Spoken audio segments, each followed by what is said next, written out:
MCGI Exeter said, bakit bawal ang alak? Hindi naman bawal sa Biblia. Basta't hindi lang maadik at abusuhin ang alak. Tapos ang sabi pa nila, gamot daw. Gamot daw sa sikmura kasi yun ang nakasulat sa Biblia. Dati, gamot nga. Pero ngayon, may mga gamot na naimbento at nabibili na sa botika. Mas mura pa kaysa alak. Noon kasi, wala pang ibang gamot, kaya parang advisable ang alak. Pero ngayon, may mga gamot na mas ligtas at epektibo. Isa pa, nakasulat din na kung hindi iinom ng alak ay mapupuspos ng Espiritu Santo. Kaya yun ang gusto iparating ni Kuya Daniel sa mga kaanib. Mas mainam na huwag uminom ng alak kung nais mapuspos ng Espiritu Santo. Kaya nga tayo nagre-relihiyon para lumakas ang Espiritu Santo sa atin. Kung gusto mo talagang lumakas ang Espiritu Santo, gayahin mo si Juan Bautista na hindi uminom ng alak at lalo pang lumakas ang Espiritu Santo sa kanya. At saka, ang alak ngayon ay may halong mga chemical na nakakasira sa katawan at sa mga internal organs. Yan ang sabi ng mga doktor. Panoorin ninyo ang vlog ni Doc Alvin. Nakapin ang link ng vlog niya sa description.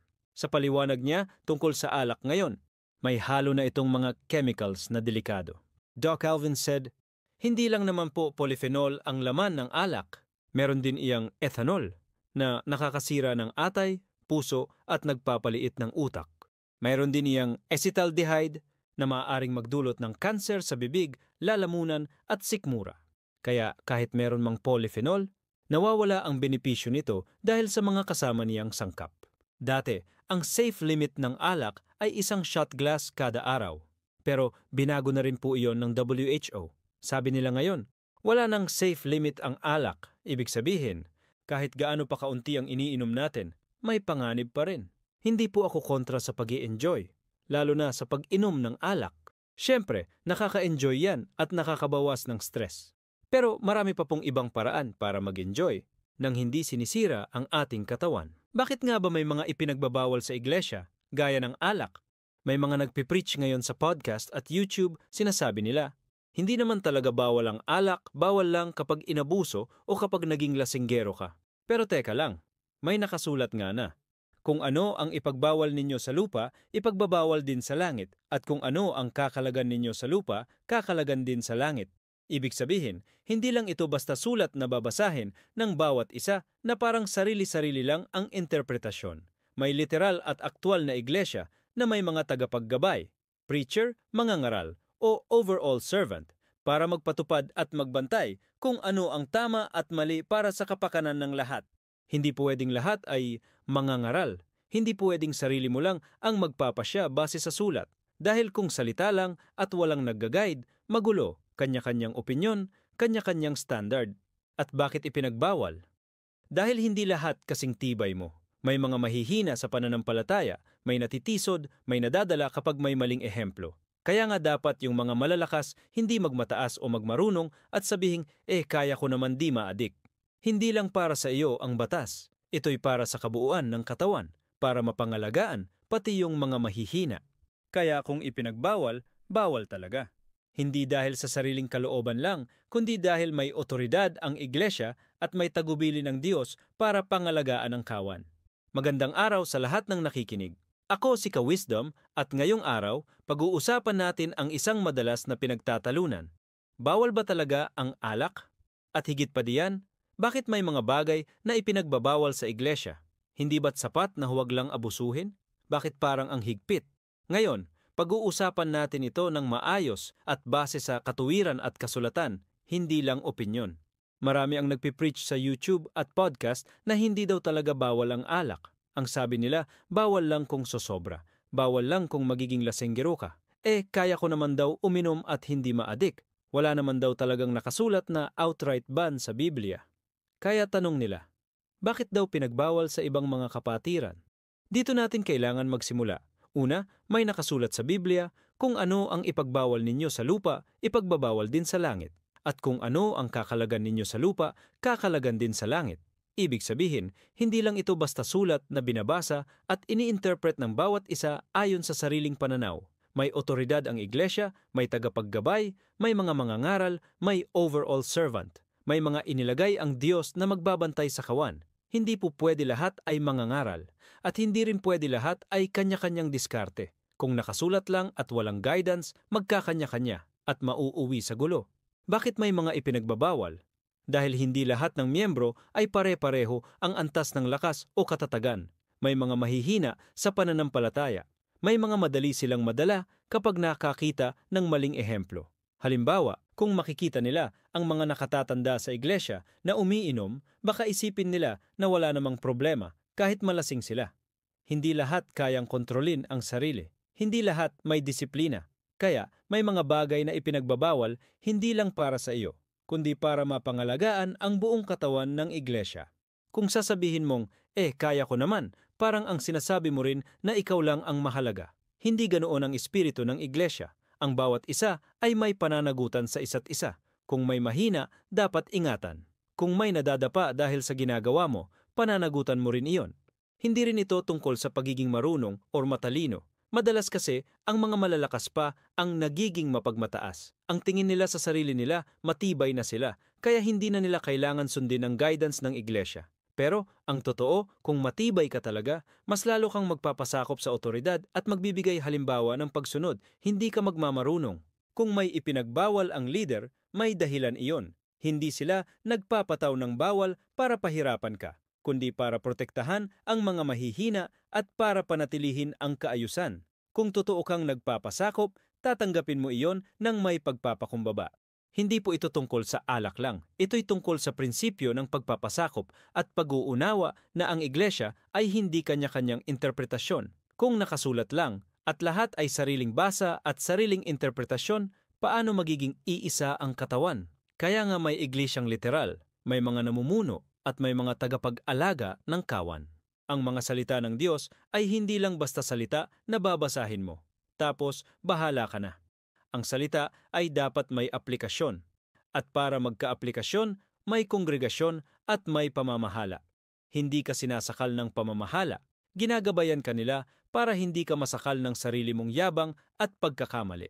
Kaya kapag may ipinagbawal sa loob ng iglesia, huwag mong isiping sobra iyon. Sa halip, isipin mo na iyon ay para mapangalagaan hindi lang ang sarili mo kundi pati ang iba. Tandaan mo, hindi lahat malakas. Kaya dapat hindi magmataas ang malakas kundi magbigay daan sa mga mahihina. Kung sasabihin mo naman na, nasa Biblia naman na huwag lang abusuhin, totoo iyon. Pero ang tanong, sino ang magsasabi kung paano iyon ia-apply? Paano kung ang lahat ay maghusga para sa sarili? Ano nung mangyayari? Kaya kailangan may tagapaggabay. May nangangasiwa na siyang binigyan ng Diyos ng tungkulin para magbantay at magpatupad. Kaya malinaw, kung may ipinagbawal, sundin. Kung may kalayaan, gamitin iyon ng may disiplina. Pero huwag kang lalabas sa kawan at sasabihin na mas marunong ka. Dahil hindi iyon ang espiritu ng pagiging Kristiyano. Sa pagtatapos, sana maisip natin na hindi lang para sa sarili natin ang mga kautusan at tagubilin, kundi para sa kabuuan, para sa ikabubuti ng lahat. Hindi para ipakita na mahigpit ang Diyos, kundi para protektahan tayo mula sa ating sariling kahinaan at maging mabuting halimbawa sa iba. Bakit? Kasi ang sinasabi ni Pablo ay ganito ang diwa. Kahit malaya siya at kaya niyang gawin ang ilang bagay, hindi niya ito ginagawa kung makakatisod sa mahihina. Kahit may karapatan siya, hindi niya inabuso ang karapatang iyon para hindi maging hadlang sa ebanghelyo. Kahit malakas siya, nagpakahina siya para sa mahihina, para hindi mahulog ang loob nila at para mahikayat sila. Kung ia-apply ito sa usapin ng alak, kahit sabihin mong hindi naman ako ma-addict o kaya ko naman kontrolin, ang tanong, paano yung mga mahihina na makakakita sa iyo? Kung makikita ka nilang umiinom at tularan ka nila, tapos sila'y malubog sa kasalanan, pananagutan mo rin. Ang diwa ng pagbabawal ng alak sa loob ng iglesia ay hindi lang para sa sarili mong kaligtasan, kundi para hindi makatisod ang iba at para maging mabuting halimbawa ka sa mahihina. Kaya oo, itong turo ni Pablo mula sa unang Korinto, Kapitulo 9 talata 11 hanggang 22 ay malakas na batayan para sa prinsipyo ng pagbabawal sa alak, hindi para sakalin ang kalayaan, kundi para pangalagaan ang kapakanan ng marami. Yan ang mismong inaayos ng turo ni Pablo, ang kayabangan at pagiging makasarili na nakakalimot sa kapakanan ng kawan. Pablo mismo na mas malakas, mas marunong, mas may karapatan, ay hindi ipinagpilitan ng sarili. Bakit? Dahil hindi lang tungkol sa kanya. dahil ang iglesia ay katawan. At kung ikaw ay isang bahagi ng katawan, hindi mo pwedeng saktan ang ibang bahagi para lang masatisfy ang sarili mo. Kung ang isang tao ay nagmamatigas, ipinapakita niya na mas mahalaga sa kanya ang sariling ginhawa kaysa ang kabutihan ng kapatid. At kung ganun ang attitude, hindi siya sumusunod sa diwa ni Kristo ni Pablo, kundi sumusunod siya sa sariling pride at laman. Ang sabi ni Pablo, "Ako'y naging lahat ng mga bagay sa lahat ng mga tao, upang sa lahat ng paraan ay makapagligtas ako ng ilan." Kung ang tugon mo ay, bahala sila, basta ako, okay ako, hindi na yun diwa ng lingkod, diwa na yun ng rebelde. Kung talagang malakas ka at marunong ka, lalo kang magpapasakop at magpapakababa para maging ehemplo at proteksyon para sa mahihina. Kung hindi mo kaya yon, baka hindi mo pa talaga nauunawaan ang tunay na lakas at pagmamahal sa kapatid.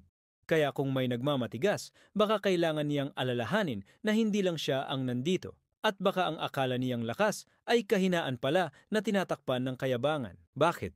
Kasi ang sinasabi ni Pablo ay ganito ang diwa. Kahit malaya siya at kaya niyang gawin ang ilang bagay, hindi niya ito ginagawa kung makakatisod sa mahihina. Kahit may karapatan siya, hindi niya inabuso ang karapatang iyon para hindi maging hadlang sa ebanghelyo. Kahit malakas siya, nagpakahina siya para sa mahihina, para hindi mahulog ang loob nila at para mahikayat sila. Kung ia-apply ito sa usapin ng alak, kahit sabihin mong hindi naman ako ma-addict o kaya ko naman kontrolin, ang tanong, paano yung mga mahihina na makakakita sa iyo? Kung makikita ka nilang umiinom at tularan ka nila, tapos sila'y malubog sa kasalanan, pananagutan mo rin. Ang diwa ng pagbabawal ng alak sa loob ng iglesia ay hindi lang para sa sarili mong kaligtasan, kundi para hindi makatisod ang iba at para maging mabuting halimbawa ka sa mahihina. Kaya oo, itong turo ni Pablo mula sa unang Korinto, Kapitulo 9 talata 11 hanggang 22 ay malakas na batayan para sa prinsipyo ng pagbabawal sa alak, hindi para sakalin ang kalayaan, kundi para pangalagaan ang kapakanan ng marami. Yan ang mismong inaayos ng turo ni Pablo, ang kayabangan at pagiging makasarili na nakakalimot sa kapakanan ng kawan. Pablo mismo na mas malakas, mas marunong, mas may karapatan, ay hindi ipinagpilitan ng sarili. Bakit? Dahil hindi lang tungkol sa kanya. Dahil ang iglesia ay katawan. At kung ikaw ay isang bahagi ng katawan, hindi mo pwedeng saktan ang ibang bahagi para lang masatisfy ang sarili mo. Kung ang isang tao ay nagmamatigas, ipinapakita niya na mas mahalaga sa kanya ang sariling ginhawa kaysa ang kabutihan ng kapatid. At kung ganun ang attitude, hindi siya sumusunod sa diwa ni Kristo ni Pablo, kundi sumusunod siya sa sariling pride at laman. Ang sabi ni Pablo, "Ako'y naging lahat ng mga bagay sa lahat ng mga tao, upang sa lahat ng paraan ay makapagligtas ako ng ilan." Kung ang tugon mo ay, bahala sila, basta ako, okay ako, hindi na yun diwa ng lingkod, diwa na yun ng rebelde. Kung talagang malakas ka at marunong ka, lalo kang magpapasakop at magpapakababa para maging ehemplo at proteksyon para sa mahihina.